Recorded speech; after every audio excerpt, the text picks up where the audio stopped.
உடச்சி ஊற்றின முட்டைக்கறி இந்த மாதிரி செஞ்சு பாருங்க. டேஸ்ட் சும்மா வேற லெவல்ல இருக்கும். சப்பாத்தி, சாதம், பூரி, தோசை, இட்லிக்கெல்லாம் செம்ம அல்டிமேட்டா இருக்குங்க. பேன்ல 1 டீஸ்பூன் சோம்பு, 1 டீஸ்பூன் ஜீரகம், 1 டீஸ்பூன் குருமிளகு, 1 டீஸ்பூன் கசகசா, பட்டை, கிராம்பு, ஏலக்காய், 1 டேபிள் ஸ்பூன் அளவுக்கு பொட்டுக்கடலை, ஒரு 5-6 முந்திரி பருப்பு சேர்த்து நல்லா வறுத்து விட்டுக்கோங்க.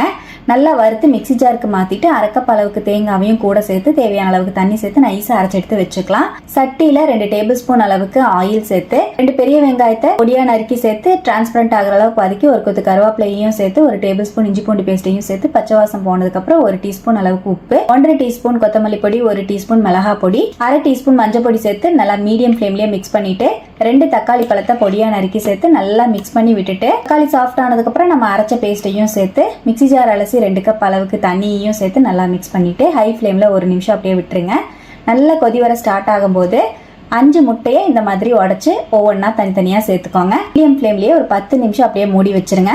அவ்வளவுதான், ரொம்பவே டேஸ்டி அண்ட் ஈஸியான உடச்சி ஊத்தின முட்டைக்கறி சூப்பரா ரெடிங்க. ஸ்டவ் அணைச்சதுக்கு அப்புறமா நறுக்கிற மல்லித்தலையை தூவிட்டு சுட சுட சப்பாத்தி, பூரி, இட்லி, தோசை, சாதம்னு எதோட வேணா வச்சு சாப்பிட்டு பாருங்க. செம்ம அல்டிமேட்டான டேஸ்ட்ல இருக்கும். ட்ரை பண்ணிட்டு எப்படி வந்து கமெண்ட்ல ஷேர் பண்ணிட்டு நம்ம பேஜை ஃபாலோ பண்ணிக்கோங்க. தேங்க்யூ.